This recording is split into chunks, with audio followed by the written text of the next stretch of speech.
E assim, quase 2 anos, meus irmãos, expondo o Evangelho de Lucas. Quase 2 anos. Deus é bom demais. Por isso a canção, não sei por que de Deus o amor a mim se revelou. Nós vamos falar de revelação hoje, hein? Revelação. E aí, está preparado para a revelação? Os irmãos olharam assim com medo.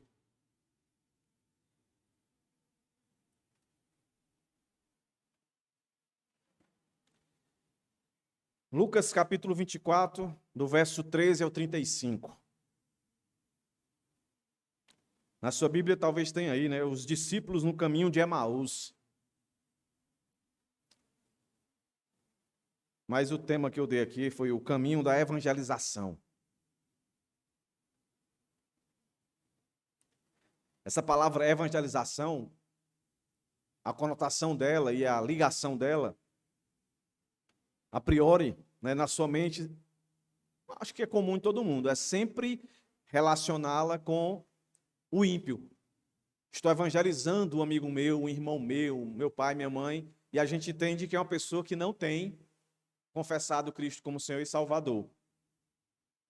Mas nós vamos ver aqui que o texto começa falando que as pessoas que estão caminhando na direção da cidade, um lugarejo chamado Emaús, saindo de Jerusalém, são os discípulos.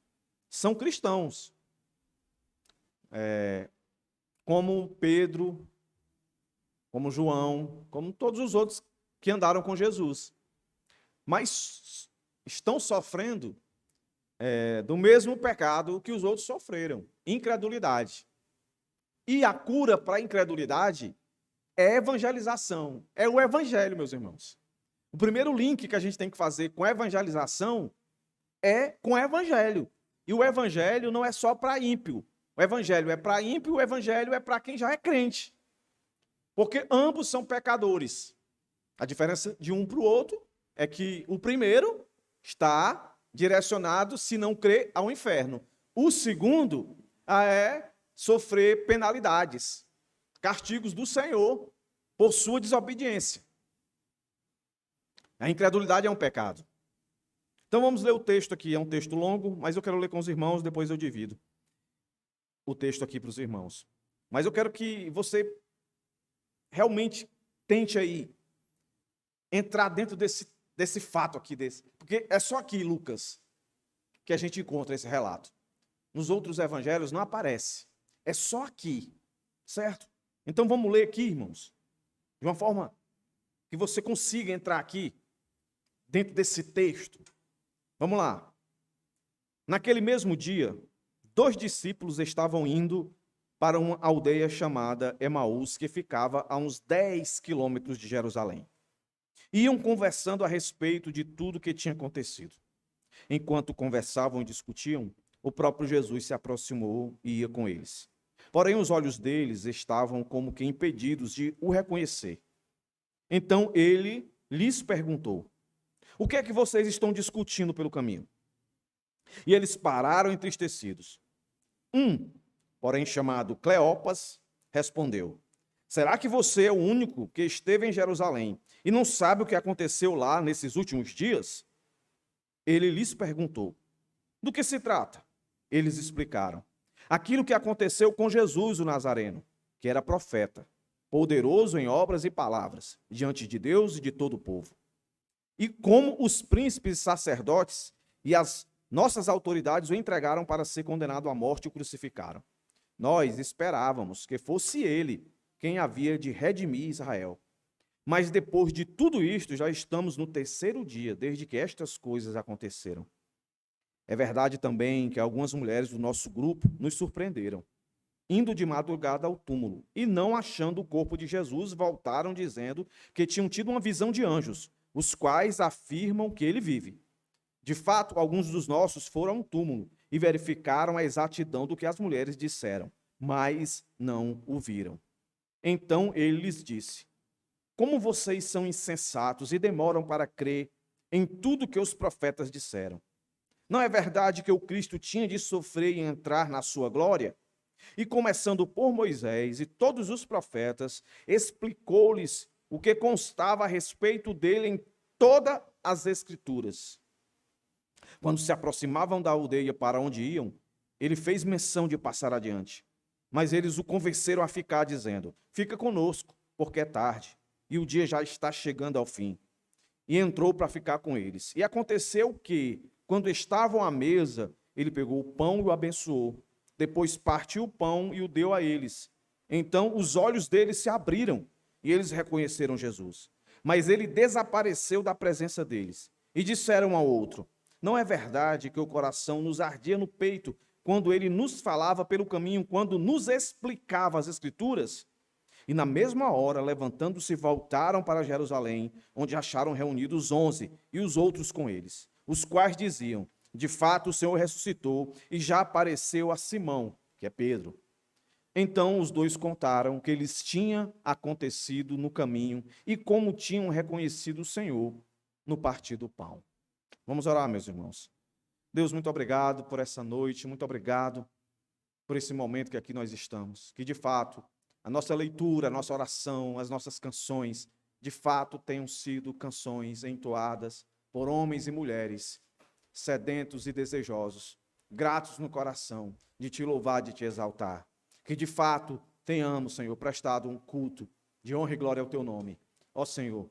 E assim nós te pedimos perdão pelos nossos pecados, ó Senhor, que a tua graça e o teu favor venha sobre nós e nos faça ser dignos, Senhor, de compreender, de entender, de nos aprofundarmos nas verdades desse texto, que ela tenha relação com cada um de nós. E eu te peço, Pai, guarda os nossos corações de qualquer preocupação, de qualquer desvio desse momento.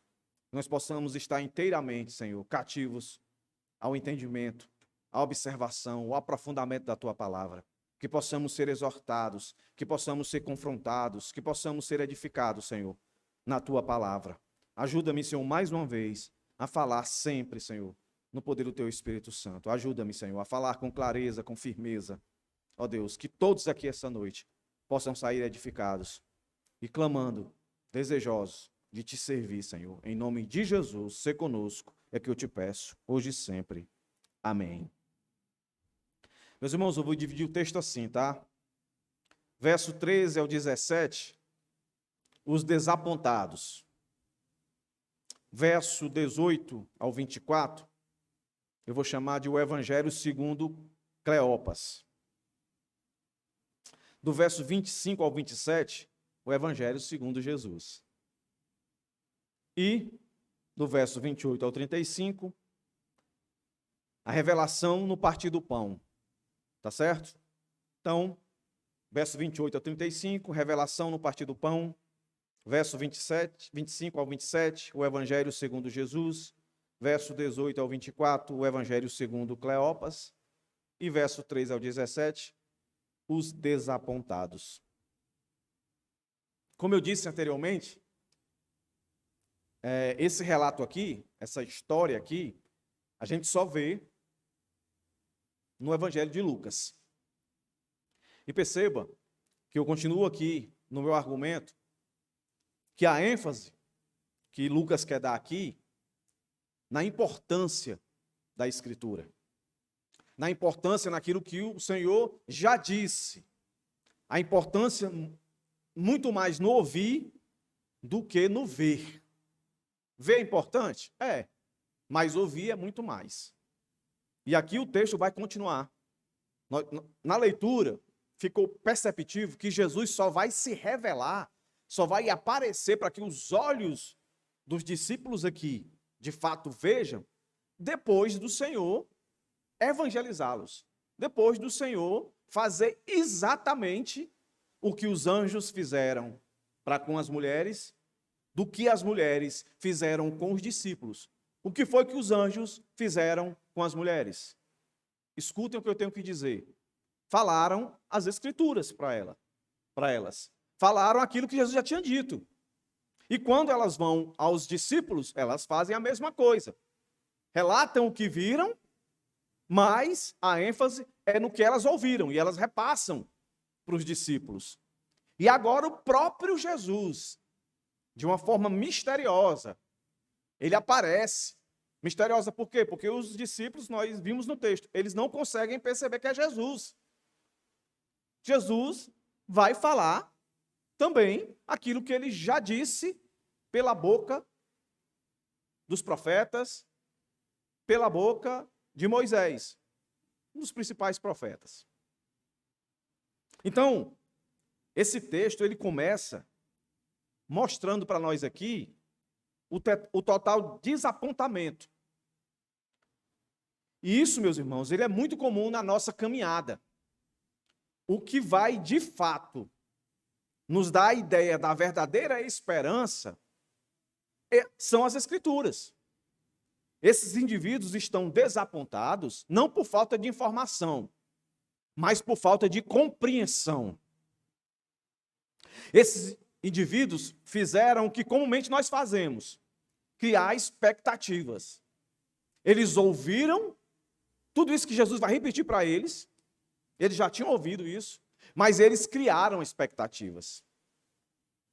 O grande problema daqueles que rejeitaram Jesus, os judeus, os fariseus, os escribas, é que dentro do conhecimento que eles tinham, que não era pouco, eles criaram expectativas que não era, de fato, a expectativa que a escritura que eles tinham na época, o Pentateuco, os profetas, os livros históricos, sabedoria, de fato diziam. Por isso que eles condenaram Jesus a como se ele fosse um herege e levaram ele à morte. Porque o Jesus da qual eles ouviam, o Jesus dos quais ele via operar milagres, não se encaixava com a teologia deles, com o entendimento que eles faziam da Escritura, assim também como a desses discípulos. Porque, tanto na perspectiva dos judeus, como na deles aqui e dos discípulos, aí eles têm algo em comum. A cruz não cabia. O que nós cantamos aqui não cabia. Cruz, morte, desprezo, zombaria, ignomínia, não cabia na teologia deles. O que é que estava na cabeça deles? Em específico aqui, dos discípulos e desses aqui em especial. Eles achavam, nós vimos a lamentação deles, vamos entrar mais adiante. Eles achavam que Jesus vinha para redimir Israel, para resolver a opressão da qual eles viviam.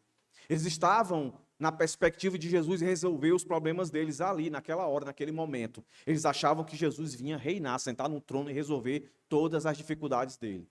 Meus irmãos, isso é muito parecido com muitos cristãos hoje, que acham que vir ao culto é para clamar por um Jesus, para simplesmente resolver o problema deles aqui e agora, seja de qual nível for.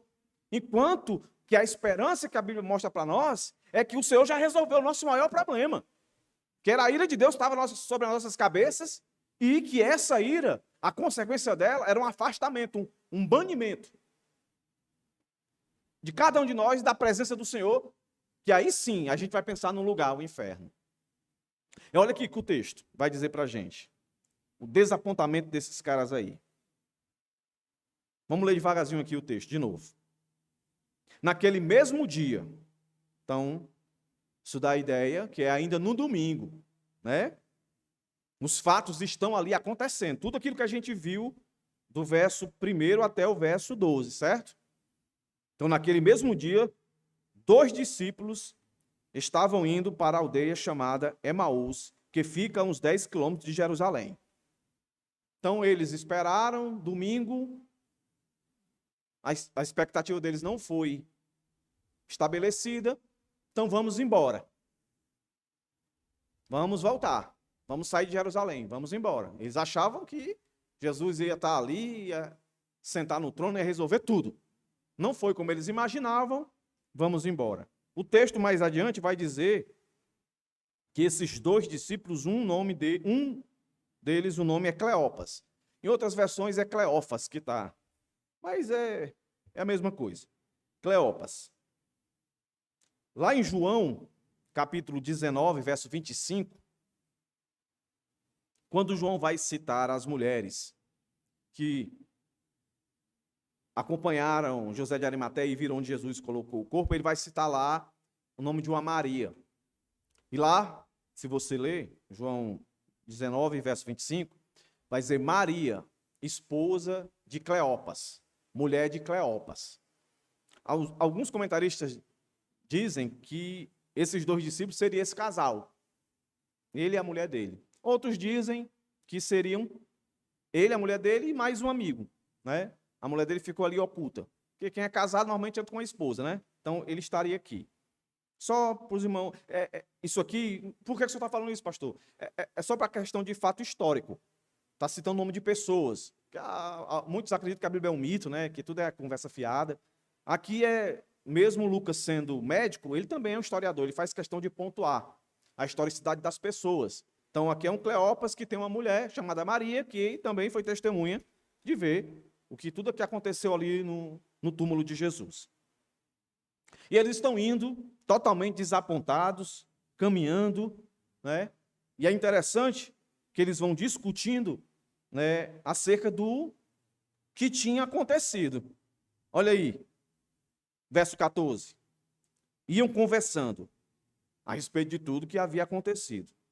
Aí o texto diz que enquanto eles conversavam, então imagina, eles conversando. Jesus falou isso, morreu. E na minha cabeça, o contexto é o mesmo contexto das mulheres. Aquela tristeza de dizer, além da gente ver Jesus sofrer e morrer daquele jeito, ainda roubaram o corpo dele, né? Na cabeça deles não passava a doutrina que o Senhor insistiu com eles, que eu vou morrer, mas eu vou ressuscitar. Não fazia sentido para eles. Lembre-se, meus irmãos, esse pessoal aqui viu Jesus ressuscitar. Gente, pelo menos 3 eles viram, que a Bíblia nos relata, né? Fila de Jairo, aquele jovem que vinha no enterro, né? Ele para lá, toca no caixão e manda o menino se levantar. E Lázaro. Mas não fazia conexão com eles. Então, devia estar conversando sobre isso. Rapaz, além de maltratar o nosso mestre, né, ainda roubaram o corpo dele e vão caminhando. E aí, enquanto eles discutiam, quem aparece, para nós aqui é dito, Jesus, mas eles não sabem. O texto diz, o próprio Jesus se aproximou com eles. Meus irmãos, parece ser tão simples isso aqui que está escrito aqui. Os caras estão desistidos, sem esperança, desapontados. Mas o texto está dizendo que Jesus foi lá, meus irmãos. Um comentarista que eu li, ele diz o seguinte. Talvez, se eu perguntasse, ele diz, né? Se você pudesse se transportar para o passado, qual cena, qual fato você escolheria presenciar? Aí ele vai dizer lá, né? Talvez você dissesse, eu quero ir lá para Gênesis, ver Deus criando as coisas, começando a criar as coisas. Talvez outro dissesse, eu queria estar no momento que começou a chover da arca. Eu queria estar, sei lá. Ele vai dizendo um monte de coisa. Aí no final ele diz assim, se eu pudesse voltar, se eu pudesse me teletransportar, eu queria estar nesse evento. Aí ele demonstra que a presença de Jesus ali, mesmo ainda não sendo identificada, mostra a compaixão, a graça, o amor, o favor do Senhor. Mesmo com essa turma tão incrédula, Jesus vai em direção desse pessoal. Esse pessoal está virando as costas para Jesus. Está indo embora, desacreditado. Mas o Lucas vai terminar o seu evangelho querendo dizer isso. Jesus nunca vai abandonar os seus. E aí eu já aplico aqui. Não importa o tamanho da sua incredulidade. Você precisa se arrepender. E se você de fato é cristão, você pode ter certeza. O Senhor está sempre no caminho para querer fazer você entender de fato quem Ele é. E Ele vai sempre se revelar através das Escrituras. Não de outro jeito. O texto está dizendo aqui, ó. Enquanto conversavam e discutiam, o próprio Jesus se aproximou e ia com eles. Porém, os olhos deles estavam como que impedidos de o reconhecer. A a ideia aqui de impedidos, a palavra aí, ela está naquilo que a gente chama de passivo. Que não era eles em si que não estavam conseguindo ver. Eles estavam sofrendo uma ação de alguém para não ver. E a gente vai entender que era o próprio Deus, na pessoa de Cristo, no poder do Espírito Santo. A Bíblia aqui não está preocupada em dizer o motivo por que eles não estavam vendo. Porque se a gente parar para pensar assim naturalmente, como é que esse pessoal não conseguia identificar Jesus? Andaram, no mínimo, 3 anos com Jesus. No mínimo 3 anos com Jesus. Viram coisas espetaculosas. Como é que esse pessoal não viram? Aí aquela turma que gosta assim de levar muito para o lado alegórico vai dizer, não, eles não viam porque eles estavam tão desanimados. E quando você está desanimado, você olha para onde? Aí você olha para o chão, você anda cabisbaixo. Aí eles não conseguiam ver Jesus. Acha isso tudo conversa. Eles não viram porque Jesus não queria que eles vissem. Por que Jesus não queria que eles vissem? Justamente, eu acredito, que a ênfase aqui é mostrar que o Senhor quer se revelar e sempre se revelou pela palavra. Pela palavra. Lucas querendo dizer aqui para nós, ou seja, Jesus querendo dizer para nós, Deus querendo dizer para nós, o Espírito Santo querendo dizer para nós aqui, que a maior segurança da revelação de Cristo não é pelo que nós vemos, mas pelo que nós ouvimos. Aí sim, a gente ouve e vê. Como é que isso se dá, qual é a velocidade, eu não sei. Mas o ponto aqui é esse. E a ênfase aqui é essa. Lembre-se, as mulheres não viram Jesus, os anjos falaram, só depois elas viram. Os discípulos não viram Jesus, as mulheres falaram, só depois eles viram. Aqui do mesmo jeito. Os 2 discípulos aqui, ou 3, não viram, só vão ver depois que escutam Jesus falar. Olha se isso não é graça. E aí Jesus, mostrando total interesse em conversar com eles. Então imagina a cena. 2 indivíduos, vamos dizer que é 2, andando desanimados. Aí Jesus aparece. Aí não tem esse negócio aqui, né? Do pessoal dizer, ó, Jesus não é mal educado, você tem que deixar ele entrar. Jesus não vai entrar, abrir a porta do seu coração se você não deixar entrar. E taca lá o Apocalipse, né? Ele está batendo na porta, não tem nada a ver, né? Lídia, o texto lá de Atos vai dizer que o Senhor abriu o coração dela. Quando Jesus quer alguém, não vai perguntar, por favor, ele vem e pronto, acabou-se. E aqui Jesus, ó, está lidando com os seus discípulos, não pede licença nem nada, vai chegando, olha aí. O que é que o texto vai dizer? E já vai se metendo. Então, ele lhes perguntou. Então, veja a cena. Os caras estão conversando entre si, andando. Jesus se aproxima e manda essa. O que é que vocês estão discutindo pelo caminho? Percebe aí? Jesus chegando. Meus irmãos, pare e pense aí. Jesus é mais educado aqui? É não, meus irmãos. Jesus é dono de tudo. É Deus, fala o que ele quiser. É graça, misericórdia, é favor para esses homens aqui. Jesus chega e diz, ei, o que é que vocês estão conversando, hein? Aí eles param entristecidos. Aí o Cleopas vai responder. Vai responder para Jesus o que Jesus sabe muito mais do que eles. Né? Porque algumas coisas aqui, ó. Jesus saberia explicar para eles. Jesus poderia chegar, meus irmãos. Assim, pense aí. Jesus poderia chegar já dizendo assim: ei, vocês estão conversando isso? E já dizer o que, é que eles estão conversando, porque Jesus sabe mais do que eles. Jesus podia explicar para eles o que havia acontecido. Bem direitinho. Jesus podia testemunhar. Vocês ouviram, né?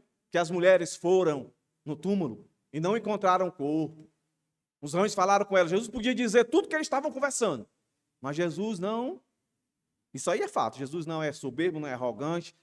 Ele não se coloca aqui como sabe tudo. Jesus homem. Ele quer dialogar com eles. Ele quer que eles racionalmente liguem os pontos e cheguem à conclusão óbvia de quem é aquele que está conversando com eles. E aí é o nosso segundo ponto. E o nosso segundo ponto, eu coloquei o Evangelho segundo Cleopas, porque, de certa forma, ele vai dizer o que de fato aconteceu, o que é o Evangelho. Só que ele não termina. Lembra uma vez que eu falei aqui nos sermões passados? Não existe meia-verdade. O que existe é uma verdade não completa. Meia-verdade, meus irmãos, é mentira. Ou é verdade, ou não é verdade. O que pode existir é uma verdade que não é completa. Aí que está o perigo. Porque uma verdade que não é completa, sem querer ser redundante, quando ela não se completa, ela se torna uma mentira. E, às vezes, uma heresia. Aqui está uma verdade não completa.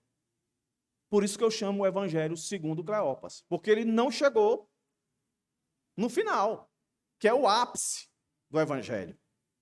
Aí veja, a partir agora do verso 18. Cleopas responde. Responde de uma forma irônica. Porque ele tem consciência de onde Jesus está. De onde Jesus, eu falo Jesus, meus irmãos, para nós aqui, eles não sabem que é Jesus, certo? Ele tem noção de onde esse indivíduo está vindo, que é Jesus. Ele diz assim, ó, será, verso 18, parte B, será que você é o único que esteve em Jerusalém e não sabe o que aconteceu lá nesses últimos dias? Olha que ironia, né? Ora, ele sabe tudo. Eu acabei de dizer, Jesus sabe exatamente o que aconteceu. Seria um momento ideal, meus irmãos, para Jesus dizer, eu sei o que aconteceu, porque eu sou. Eu sou o conteúdo da conversa de vocês. Estão me conhecendo, não? Espera aí que eu vou mostrar para vocês quem eu sou. Jesus fazia um milagre ali, fazia alguma coisa acontecer. Pronto, os caras acreditariam. Mas Jesus não fez isso. Jesus escuta e faz de conta que não sabe. Do que se trata? Jesus quer tirar do coração deles. Aí ele vai explicar. Está aqui o Evangelho segundo Cleopas. Olha aí o que ele vai dizer. Vê se isso aqui tudo não é verdade. Só que não completa. Olha aí. Ó. Ele vai dizer, vai explicar, a partir do verso 19, parte B. Aquilo que aconteceu com Jesus. Olha, quem está diante dele? Jesus, mas eles não estão conhecendo. Então eu não posso achar que eles estão de cabeça baixa, choraram demais que os olhos estão inchados e não conseguem ver Jesus. Faz sentido. Eles não estão vendo porque Deus assim não quer. Jesus assim não quer. O Espírito Santo assim não quer. Aí eles vão e dizem isso. Aquilo que aconteceu com Jesus, o Nazareno, que era profeta, poderoso em obras e palavras diante de Deus e de todo o povo. E como os principais sacerdotes e as nossas autoridades o entregaram para ser condenado à morte e o crucificaram. Aí ele vai colocar agora a interpretação deles, desses fatos. Nós esperávamos que fosse ele quem havia de redimir Israel. Mas depois de tudo isto, já estamos no terceiro dia desde que estas coisas aconteceram. Aí eles voltam para o relato. E é verdade também que algumas mulheres do nosso grupo nos surpreenderam, indo de madrugada ao túmulo. E não achando o corpo de Jesus, voltaram dizendo que tinham tido uma visão de anjos, os quais afirmam que ele vive. De fato, alguns dos nossos foram ao túmulo e verificaram a exatidão do que as mulheres disseram. Aí como é que eles terminam? Mas não o viram. Olha que ironia, meus irmãos. Eles não viram, eles não estão vendo, mas Jesus está diante deles. O que é que faltou aqui? Tudo que eles disseram aqui é verdade. Nós vimos esses relatos. Foi o nosso primeiro sermão no capítulo 24. Tudo que eles disseram aqui está exatamente correto. É o Evangelho. O que é que eles disseram aqui? Eu vou colocar aqui de forma aqui mais didática. Eles disseram, primeiro, que Jesus tinha um ministério terreno. Que Jesus era homem. Quando eles falam, Jesus de Nazaré, o Nazareno, situa um local, filho de Maria, de José. Então eles reconhecem, Jesus que tinha um ministério terreno, Jesus homem. Segundo, ou terceiro, né? Jesus tinha um ministério, Jesus homem, Jesus profeta e poderoso. Então eles associam aí, Jesus que tinha a palavra e Jesus que fazia prodígios e milagres. Então eles tinham consciência de quem Jesus era e o que Jesus fez, certo? Homem, profeta e era poderoso, fez prodígios e milagres. E eles também tinham convicção de que de fato ele tinha morrido. Eles vão dizer que Jesus foi crucificado e morto. E eles reconhecem quem foi as pessoas que mataram. Eles dizem quem foram os culpados. Não está aí dizendo, ó? Os principais, verso 26, ou verso 20. E como os principais sacerdotes e as nossas autoridades o entregaram para ser condenado à morte e o crucificaram.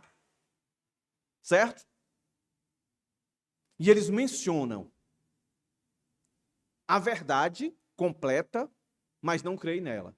Eles citam que ao terceiro dia era uma promessa para ressuscitar. Ele diz, aqui, verso 21, parte final. Já estamos no terceiro dia desde que essas coisas aconteceram. Terceiro dia. Essa expressão terceiro dia, eles ouviram de quem? De Jesus. E essa expressão terceiro dia estava associada a quê, meus irmãos? Ressurreição. O que é que está faltando aqui nesse evangelho? O que é que falta para completar esse evangelho aqui? Jesus encarnado, o ministério terreno, Jesus homem, Jesus profeta, Jesus poderoso, Jesus que foi morto pelos seus. Tudo que a Escritura dizia, evangelho. Jesus morreu. Que tipo de morte? Ele foi o quê? Morreu afogado? Morreu do coração? Não. Morreu crucificado. A Bíblia diz isso. As Escrituras disseram isso. Eles reafirmaram isso. Morreu. Mas só que eles pararam aí. O que é que faltava eles associar? Ressuscitou. Faltava isso. Esse é o evangelho completo. Se você tirar a ressurreição, não é evangelho. Se você não falar da ressurreição de Cristo, se você parar só na morte, não existe evangelho, meus irmãos. Não existe evangelho. Por que não existe evangelho? Porque não existe salvação. Jesus precisava morrer, mas também precisava ressuscitar. E ele disse isso pelo menos 3 vezes diretamente e várias vezes indiretamente. E esses caras acompanharam isso. E eles falam tudo isso diante de Jesus. E veja, todo conhecimento, mas não conseguem ver Jesus. Então veja, não basta só conhecimento. Precisa ter discernimento. Precisa ter entendimento. Eles não tiveram. Está aqui. Era só somar.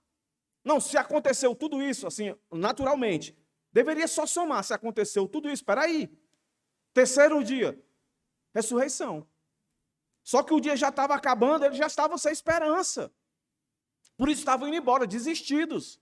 Mesmo com todo esse conhecimento, meus irmãos. Isso não foi suficiente para manter a esperança desses indivíduos.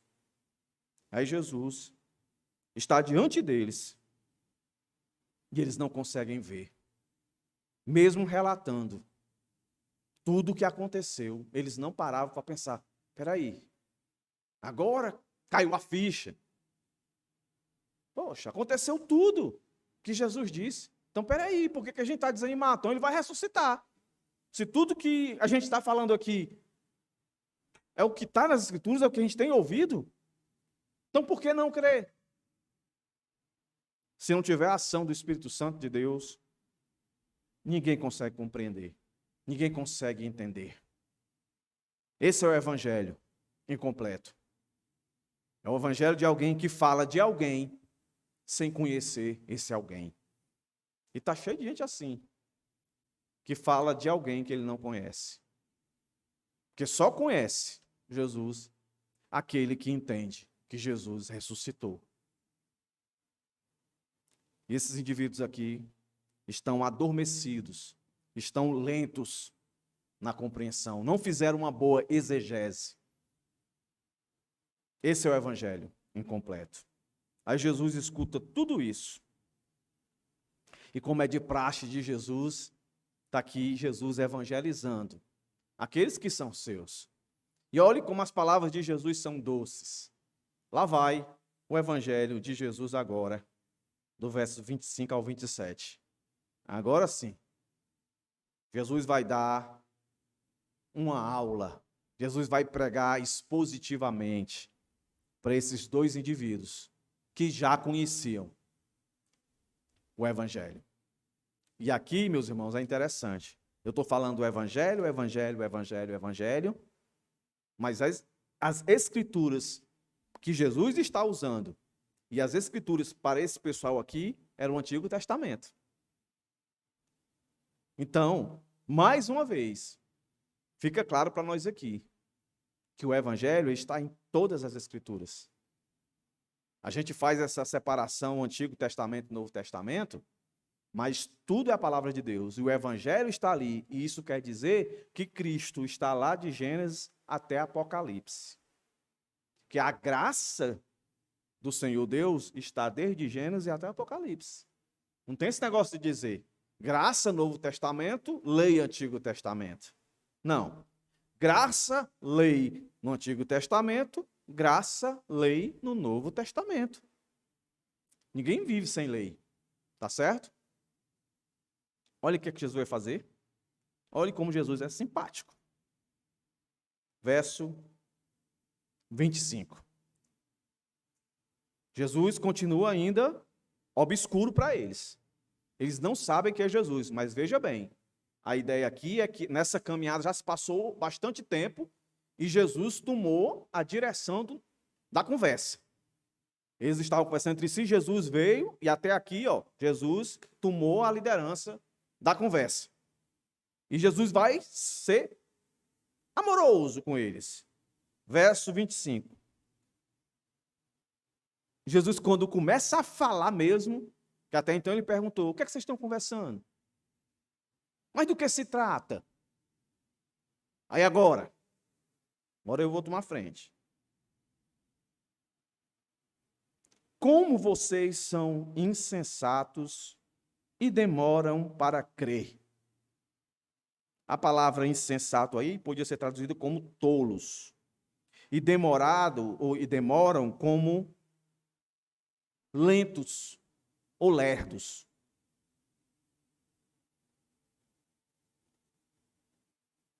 Parafraseando aqui no nosso linguajar comum, é como se Jesus estivesse dizendo amorosamente: como vocês são ignorantes, como vocês são lesados. Mais ou menos isso. Com amor, com carinho. Às vezes a gente acha que amor e carinho é dizer palavras doces. Amor e carinho são dizer, de fato, o que nós estamos vendo na pessoa. Certo? É dizer a realidade, a verdade, por mais que seja difícil dela ouvir. Mas é o que ela precisa ouvir. E Jesus mostra a sua compaixão, o seu amor, chamando eles de ignorantes e lesados. Por quê? Porque eles não creram em tudo que os profetas disseram. Aí Jesus vai citar o que os anjos falaram, o que as mulheres falaram, o que ele mesmo já tinha falado. Tipo assim, eu vou lembrar vocês. Não é verdade que o Cristo tinha de sofrer, entrar na sua glória? Ele fala Cristo, Messias. Ele não usa a primeira palavra, Jesus, né? Pelo nome, Jesus, como os discípulos estavam usando. Ele diz assim, rapaz, não era necessário que o Messias, querendo associar, Jesus que vocês estão falando aí, que é homem, concordo, que é profeta, concordo, que é poderoso, concordo. Mas eles não entenderam que esse Jesus que eles estavam falando era o Messias. Messias é o enviado. Messias tem todo um propósito de remidor. Aquele que vem morrer pelo pecado dos outros. Aí Jesus diz assim, esse Jesus aí não é o Cristo que tinha de sofrer e entrar na glória. Aí eu lembro das palavras do meu pai. A vitória sem luta. Nós aqui costumamos dar testemunho quando a gente obtém aquilo que a gente tão desejava, almejava. A gente conta assim, dizendo, mas eu sofri muito. Hoje eu passei na faculdade, mas eu sofri muito. Aí conta as lutas todinha para supervalorizar o seu direito, que você tem direito àquilo. Aí eles aqui não conseguiam lembrar, sabe? Para Jesus entrar na glória, ele tinha que sofrer. E está ali, relataram o sofrimento de Jesus. Mas não conseguia fazer o link do Jesus com o Messias. Aí o Senhor, Jesus aqui, faz essa pergunta retórica. Não é verdade? Ou vocês não sabem disso? Que o Cristo tinha de sofrer e para poder entrar, né, vamos dizer assim, na sua glória. E aí Lucas vai e diz, e começando por Moisés e todos os profetas, aí diz, explicou-lhes o que constava a respeito dele em todas as escrituras.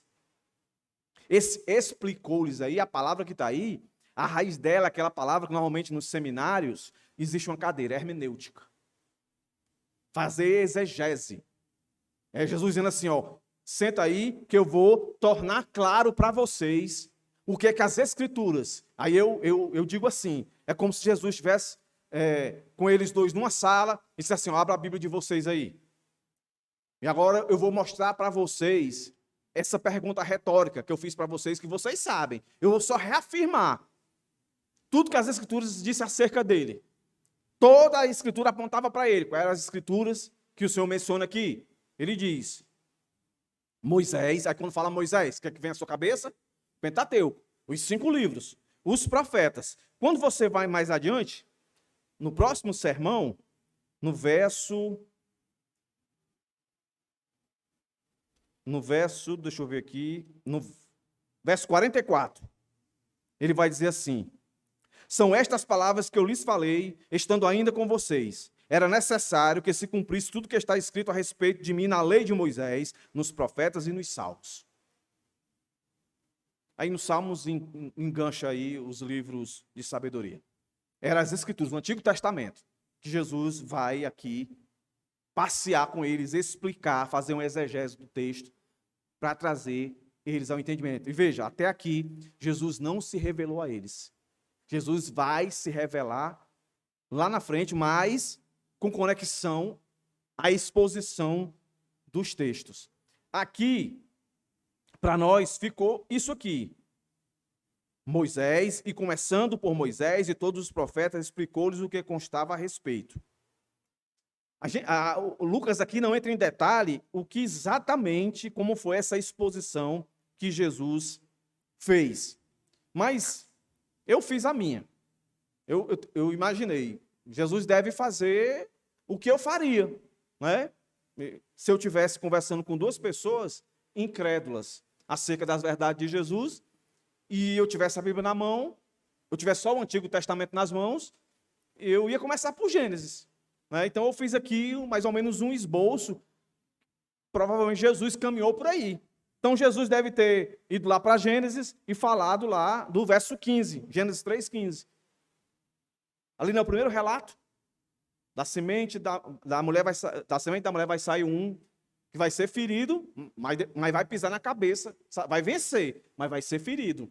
Não está dizendo isso lá? No capítulo 3 de Gênesis, verso 15. Será ferida pelo diabo antes de esmagar a cabeça do diabo. Aí quando a gente vai para Êxodo, a Escritura diz que o povo de Deus é libertado da morte por meio da oferta de um cordeiro pascual. Aponta para Cristo. Levítico, estou aqui só no Pentateuco, tá? Levítico, a Escritura diz que a expiação só pode ser feita por meio da oferta de sangue sacrificial. Aponta para Cristo. Números, a Escritura levanta o sinal da serpente de bronze. Lembra lá? Levítico, capítulo 16. O povo lá peca, vem lá uma desgraça sobre eles por Deus, aí depois suplica para cura, aí manda colocar uma serpente pendurada numa cruz e todo mundo que olhar para ela vai ser curado. E no Antigo Testamento faz alusão de que quando eu for levantado, atrairei muitos a mim, voltando para Jesus. Números, a ideia melhor dizendo, números, né? A ideia da serpente. Deuteronômio, vai dizer lá a violação da aliança, e aí vai vir um que vai fazer uma aliança, e aí todo aquele ritual de consagração está falando de Jesus. Profeta, aqui eu cito Jeremias, né, que ele vai dizer, se nos voltarmos para Jeremias, a Escritura diz que ele será zombado e abusado. Jeremias 20, de 7 a 10. Faz relação a Jesus. Porque tudo isso aqui que eu estou falando é baseado que Jesus, na pergunta retórica, não é verdade que o Cristo tinha de sofrer e entrar na sua glória, tinha que sofrer para depois entrar na glória? Estou citando aqui. O próprio Isaías, né, que vai dizer que seria ferido por nossas iniquidades e transpassado por nossas transgressões. Zacarias, que ele fará expiação por toda a terra em um único dia, Zacarias 3:9. Então, Jesus pode ter caminhado por tudo isso daí, fora o que ele já citava ali para eles, não é? E que os próprios discípulos já replicavam o que Jesus ensinava. Então, Jesus aqui está mostrando, Lucas está querendo mostrar para a gente aqui, a ênfase que Jesus está dando, a revelação dele pelas Escrituras. Se você quer ter certeza de quem é Jesus, não é pelo que você vê a priori, mas pelo que você ouve. Por isso, meus irmãos, que a maior artimanha de Satanás é fazer da verdade a palavra de Deus mentira.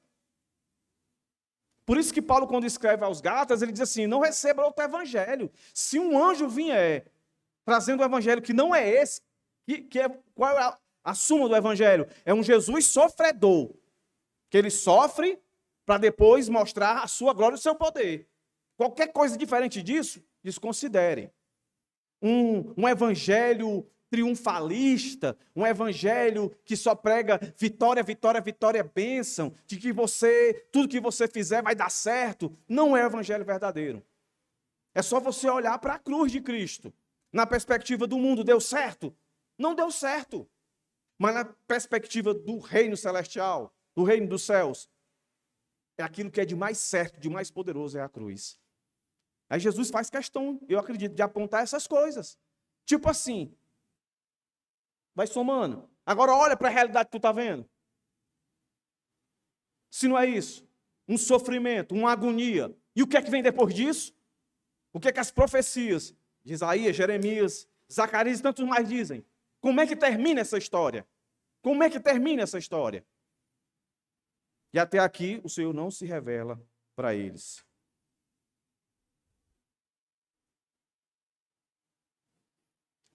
Então, meus irmãos, em vez de Jesus apontar para o seu corpo ressuscitado, antes de tudo, Jesus aponta para as Escrituras. Como eu disse, Jesus podia fazer o que ele vai fazer mais adiante, quando ele vai no nosso outro sermão, quando ele aparecer lá no meio dos 11. Está aqui, pode, me vejam aqui, eu estou aqui. Jesus já podia ter feito isso, mas não. Não podia, irmãos? Na hora que esses caras, lá no começo do nosso sermão, andando, desanimados, Jesus aparece e diz, ó, sou eu. Olha aí, olha para o sol. Mexendo no sol, fazendo poder, mostrando seu poder. Mas ele não fez isso. Senta aí. Vou mostrar para vocês aqui. Quem é o Cristo, o Messias. Agora uma coisa interessante. E aqui é uma aplicação. Tinha que ser assim, irmãos. Tinha que ser assim. Por que tinha que ser assim? Pensa aí. Por que Jesus não apareceu logo? Lá para as mulheres.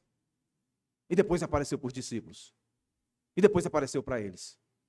Por quê? Meus irmãos, simples. Raciocina aqui comigo.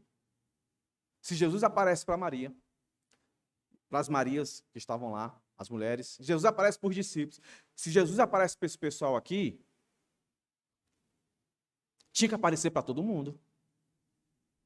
Que nós pessoas iam dizer, não, como foi que tu creu em Cristo? Até hoje. Como foi que tu creu em Cristo? Não, ele apareceu para mim, se revelou para mim, eu vi. Não, foi fulano que pregou para mim. Ah, então não foi Jesus não, porque Jesus ele apareceu para mim. Se alguém chegasse para Pedro, olha, eu criei em Cristo. Me conte aí como foi a sua conversão. Não, eu vi fulano tal pregando, falando sobre Jesus. Ah, então não foi não, porque a minha conversão foi assim, Jesus apareceu para mim. E para tu, Mateus, como foi, Levi? Foi também, ele apareceu para mim e diz, vem. Jesus sabia que ia subir aos céus, que ele não ia estar mais ali. Então ele queria deixar algo que fosse segurança para todos. Foi o que ele deixou, então? Foi o que ele deixou os seus representantes com a Escritura.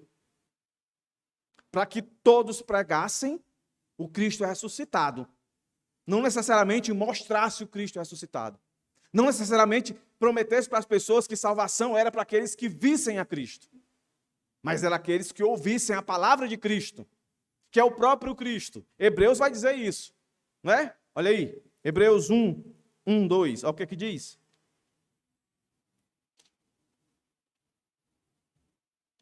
Hebreus 1, verso 1, verso 2. Antigamente, Deus falou muitas vezes e de muitas maneiras aos pais pelos profetas, mas nesses últimos dias nos falou pelo Filho, a quem constituiu o herdeiro de todas as coisas e pelo que também fez o universo. Onde é que está o Filho hoje? Onde é que Jesus está hoje? Nas Escrituras. É por isso, meus irmãos, que Jesus deu ênfase às Escrituras, porque ele sabia que ele ia subir aos céus, ia ficar com o Pai. E ele deixou as suas Escrituras para as pessoas pregarem e ouvirem e crer nele pelo que ouviram. Por isso que Paulo declarou isso lá em Romanos. Como crerão se não ouvirem? E como ouvirão se não há quem pregue? Ele não diz como crerão se não verem. E como verão se Cristo não aparecer para eles? Então, se fosse assim, eu não teria certeza da minha salvação, você não teria certeza da sua salvação. Porque quando você creu em Cristo, ele apareceu para você? Apareceu? Não, irmãos. Não apareceu para você. A palavra de Deus entrou no seu coração, o Espírito Santo agiu no seu coração e te deu consciência. Trabalhou na sua razão para você compreender que você teve um encontro, sem necessariamente ter que ver aquele que você encontrou. Esse é poder, esse é o mistério do Evangelho. O texto vai continuar. E se fosse ficar aqui profetas, Moisés, Salmos, quantos textos, salmos messiânicos tem que apontam para Jesus? Né? Aquelas figuras lá do templo, o candelabro, a luz apontava para Jesus, o pão apontava para Jesus, tudo apontava para ele. Jesus, depois de falar isso, aí vamos para a parte final do texto, que na minha percepção aqui, meus irmãos, o Senhor, durante a sua vida, depois da sua morte, ele não vai embora antes de deixar uma lembrança para nós da importância daquilo que é um mistério ainda para eles, mas que depois foi revelado e nós vivemos esse mistério, que é a igreja. Por isso eu coloquei a revelação no partir do pão. Então tem outro jeito da gente ver Jesus que não seja só ouvindo? Tem. Mas espera aí, pastor, tu disse até aqui que a gente não precisa ver Jesus. Não, mas Jesus deixou algo para que a gente veja ele nisso. Cerimonial, nós vamos participar já já. Mas antes de chegar lá, vamos aqui. Verso 28. Quando se aproximavam da aldeia para onde iam, ele fez menção de passar adiante. Jesus dá a ideia, soltou essa exposição todinha, deu uma aula, uma pregação para eles, aí aperta o passo, né? Jesus, né? Vamos embora. E alguns comentários vão dizer assim, essa atitude de Jesus é para deixar claro para a gente que quando ele se aproxima de uma pessoa e quando ele se revela através da sua palavra para uma pessoa, não tem esse que não fique sedento para querer mais, para querer mais. Parece que faz sentido, né? Ele dá uma de que vai embora, não, para aí, não vai não. Quem é esse cara? Um desconhecido, mas eles querem ouvir esse cara. A palavra desse cara aí contagiou o coração deles, que mais na frente ele vai dizer, é por isso que nosso coração ardia, nosso coração queimava. Então o evangelho, ele nunca vai ser o evangelho, de fato, a exposição de quem é Jesus, o que ele fez, nunca vai ser enfadonho para aqueles que creem no nome dele. Mesmo que esses que creem no nome dele, às vezes possam estar em momentos de incredulidade. Mas exatamente a solução para a incredulidade do crente é o evangelho. O evangelho vai queimar. Por isso que eu costumo dizer aqui para vocês, meus irmãos, o evangelho de verdade não precisa de acréscimo, não precisa de embelezamento. A igreja pode ser feia, a igreja pode ser pequena, mas se prega o evangelho, as pessoas vão ficar sedentas de ouvir, não vão achar enfadonho. Então, se você está achando a igreja enfadonho, o evangelho enfadonho, de repente, a incredulidade está sobre você. Ou, na pior das hipóteses, você não é cristão. Porque essas duas possibilidades podem existir. Quando é enfadonho, é porque não é crente. Quando é enfadonho, é um crente incrédulo. que precisa ter a sua fé restaurada, renovada. E a única solução para isso é evangelismo, é o evangelho para você. Aí o texto diz que eles, puxam Jesus. Mas eles convenceram a ficar, verso 29, dizendo: fique conosco porque é tarde e o dia já está chegando ao fim. Foi uma longa caminhada, 10 quilômetros, 11, algumas versões vão dizer. Então entrou para ficar com eles. E aí o que é que acontece? Quando estavam à mesa, ele pegou o pão e abençoou. Depois o partiu o pão e deu a eles. Só depois dessa refeição. Aí aqui eu vou lembrar os irmãos. O verbo que aparece aqui, partiu, no verso 30, é isso? Verso 30, é a palavrinha, quando nós estávamos orando e perseveraram no partir do pão, é um verbo. É aquela palavrinha clau, que dá a ideia de sacramento. Mas só que aqui não é a ceia, mas faz lembrar, certo? Por que o Senhor está dizendo que faz lembrar? Porque eles vão relatar isso aqui para os discípulos. E os discípulos tomaram a ceia, aquela última ceia, né, que foi a junção do cerimonial festivo da Páscoa e o cerimonial de inauguração que Cristo deixou, que Paulo disse que aprendeu dele para que se perpetuasse, e nós vamos celebrar hoje. Verbo, ordem. Só que quando os discípulos vão relatar isso no verso 35, a palavra que aparece lá é a palavrinha clases, a mesma palavra que aparece lá para partir o pão em Atos 2, 42, certo?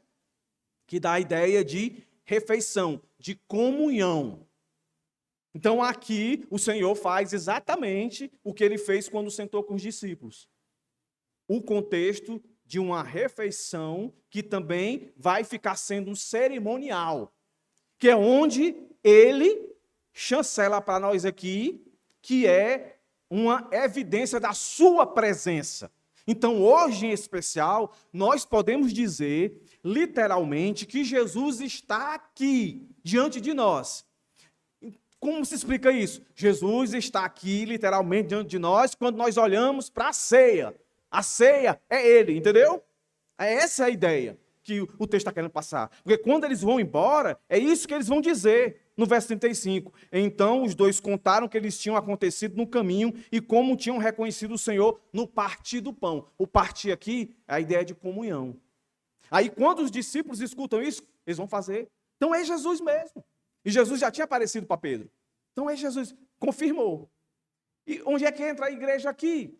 Ora, se as palavras que Lucas está usando aqui são as mesmas palavras que ele usou lá, na junção de um cerimonial que a igreja compartilhava para lembrar da saída do povo do Egito, e junto se inaugura um cerimonial que vai se perpetuar agora, o que é que ele está querendo dizer? Que uma maneira segura de nós vermos Jesus é como igreja, meus irmãos. Por isso a importância da igreja.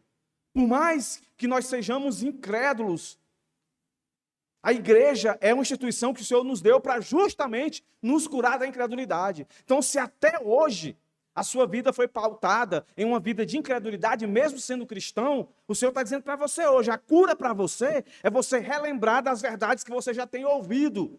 E você me vê, pelo menos aqui no nosso contexto, nossa cultura, uma vez por mês, na ceia. Olha aqui o que o texto está dizendo. Foi na ceia. Foi na comunhão, na ceia, que eles viram Jesus. Olha o que o texto diz. E abençoou. Então, verso 31, os olhos deles se abriram e eles reconheceram Jesus.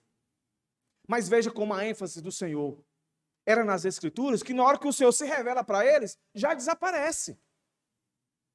Então, eu não posso entender, a não ser isso, o que o Senhor está querendo mostrar para a gente aqui. O que é mais importante para nós é nos agarrarmos no que Ele já disse, e não em querer ver coisa sobrenatural. Na hora que o Senhor apareceu, no mesmo instante que apareceu, sumiu diante deles. E o que foi que sustentou eles? Por que eles não desanimaram? Jesus apareceu. Não.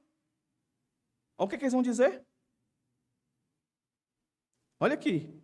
Mas ele desapareceu da presença deles. Eles disseram um ao outro. Olha qual é a referência que eles vão fazer agora de cura da sua incredulidade, de agora esperança renovada. Foi pelo que eles viram tão somente? Não. Olha a relação que eles fazem. Não é verdade que o coração nos ardia no peito quando ele nos falava. Não era nos mostrava ou fazia alguma coisa. Falava, meus irmãos. Pelo caminho, quando... Aí eles usam a palavra de novo, hermenêutica, quando nos ensinava, quando nos tornava claro as Escrituras. Os caras foram renovados, meus irmãos, não pelo que viram, mas pelo que ouviram, meus irmãos. Olha aí como ardia coração, meus irmãos, cardia, vigor e sentido da vida física, espiritualmente falando, o centro e o lugar da vida espiritual, pensamentos, propósito, afeições, esforço. Foi tudo renovado. Pelo que eles viram? Não, porque foi um segundo que eles viram Jesus. Eles viram Jesus desapareceu. E o que fez eles ficarem tão fortes, tão afeiçoados, tão motivados, tão encorajados? Foi o que eles ouviram. O Evangelho. E o que foi o Evangelho? Foi palavra de prosperidade? Foi palavra de cura? Foi promessa de um novo céu, nova terra? Não, meus irmãos. Foi só mostrar a obra de Cristo. Aí o texto diz, que aqueles que começaram desapontados, indo de Jerusalém para Emaús, olha agora o que é que vai acontecer. E diz, e na mesma hora, levantando-se, voltaram para Jerusalém. Vamos pensar aqui. O texto aqui não teve intervalo. Andaram 10 a 11 quilômetros. Chegaram quase à noite, por isso que pediram para Jesus ficar. E quando Jesus se revela, eles fazem um link com tudo que ouviram e na mesma hora eles voltam. Então imagine você andando 10 quilômetros. Começou os 10 quilômetros desanimado. Aí você chega no canto que você tinha um objetivo, um propósito de chegar. Mas quando você chega lá, o propósito muda. Você vai voltar na mesma hora. O que foi que aconteceu com você, meu filho? Eles iam dizer, eu entendi o Evangelho. E eles voltam, sorridentes, felizes da vida.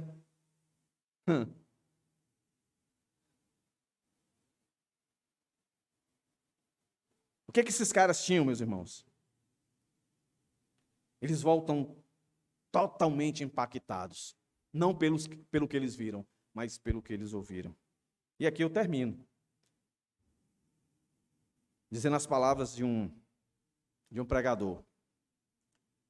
A ressurreição de Jesus abriu os olhos, aqueceu o coração, apressou os pés e descerrou os lábios dos discípulos de Emaús. E em você, que tipo de impacto a ressurreição tem provocado? Como você tem caminhado pela vida? Você tem se encontrado com o Cristo ressurreto? O Senhor nos encontra nas angústias da nossa caminhada. O Senhor nos encontra na exposição da palavra de Deus. O Senhor nos encontra no partir do pão. Ele abre nossos olhos, nossa mente, nosso coração e nossos lábios. Concluindo.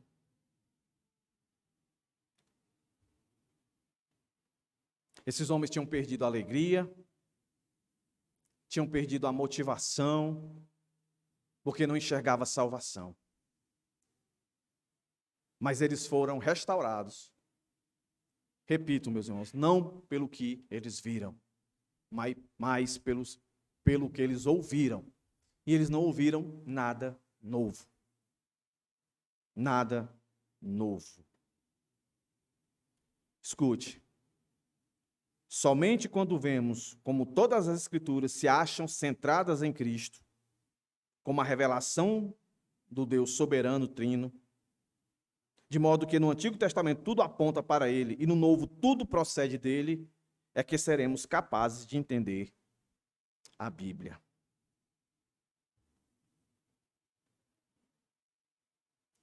A apropriação espiritual do conforto comunicado pela doutrina da ressurreição conduz a exclamações, doxologias e cânticos de louvor. E por meio dessas expressões que a igreja cresce interior e exteriormente.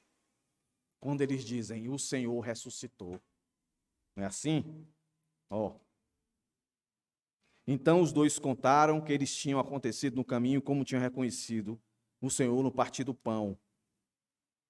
No verso 34, os discípulos, os 11, eles dizem, de fato o Senhor ressuscitou. De fato o Senhor ressuscitou. Então o evangelho completo é aquele que reconhece que Jesus morreu sofrendo, mas ressuscitou de forma gloriosa. E se você desconsidera a igreja, veja, o Senhor aqui ele faz a conexão com aquilo que ficou como cerimonial, mas antes era uma refeição de comunhão, de relacionamento.